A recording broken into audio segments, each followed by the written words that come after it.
It was a simple levitation spell, one I should have been able to do with ease, one I had memorized from the spell scroll in Papa's study. Stretching out my hand, I closed my eyes and tried again. I imagined the large stone rising into the air and hovering over the ground at eye level. When I opened my eyes, though, the stone had barely lifted an inch from the pathway. Dropping my hand in frustration, I blew out a heated breath. The stone crashed back to the ground with a clunk. I'd been working on that spell for months, and still nothing. I should have powers like Papa, who was one of the strongest, most respected sorcerers in all the kingdom of Roveria. And yet I was unable to levitate a stone, and also forbidden to attempt any type of magic. He refused to allow me to practice magic or even learn basic spells. If Papa knew I was in his study memorizing spell scrolls, well, let's just say he wouldn't be happy with me. I never understood why he was so adamant I stay away from magic when he had it coming out his ears. It was hard not to resent him for that. He was, after all, the only parent I had since my mother died when I was young. I had no memory of her other than the stories Papa told me about her as I grew up. He said I had her eyes and her smile. He never mentioned how she died, and I sensed something about the way she died indicated he never wanted to mention it again.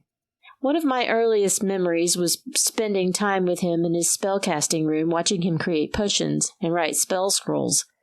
When I took an interest in magic as well, he banished me from that room, forbidding me from ever using magic. He was vehement that I never use magic and told me often to stay away from it, though I never understood why. Sometimes I wondered if it had to do with my mother's death. An unwavering need to learn magic and use it burned through me. I wanted more in life. I wanted to harness the power like he did. He really gave me no choice but to sneak into his workroom and memorize spells. I had a gift for memorization. I saw words in my mind. Now, at 17, he was determined to marry me off to a rich noble, and, well, I wasn't having it. I rejected 2 suitors already. One had the personality of a wooden stump.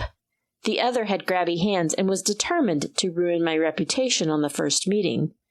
Inhaling a deep breath, I took in the scents of the greenhouse. At this time of year, everything was beginning to bloom before being relocated to the massive estate gardens. The seeds were cultivated during the long winter, and now it was time to plant. Some were flowers, while others were vegetables and fruits that would sustain the household through the next few seasons. I didn't have much of a green thumb, but I still enjoyed spending time with my hands in the dirt. I helped the gardeners plant their seeds and take care of the fledgling plants all winter. When my secret magic studies frustrated me, I came here to expend pent-up energy and calm my mind. Some good that did.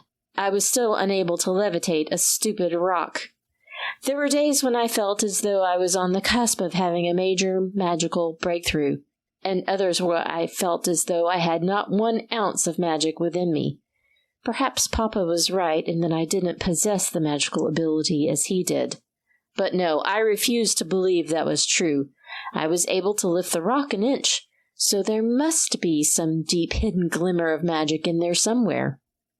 Ah, there you are, Violet. I thought I might find you here. Papa entered the greenhouse with his slow, limping gait, an old injury that bothered him most days when the weather was foul. He paused next to me on the pathway between several of the planters' tables. "What are you doing out here?" he asked. Hesitation pumped through me, not wanting to tell him I'd been practicing magic, because that would get me a lecture.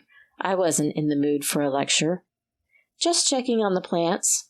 A lie. He probably knew it, too, by the sideways look he gave me, but he said nothing more about it. "Well, I've come to retrieve you. Lord Desmond has arrived. He's waiting for you in the library." I resisted the urge to scowl and roll my eyes. This was the 3rd suitor in as many weeks. Lord Desmond Rochester was the Earl of Lambridge, whose first wife died childless. His second wife also failed to produce a male heir, so he cast her aside to a nunnery. A nunnery! On the charge of adultery, though I suspected the adulterer was the Lord himself.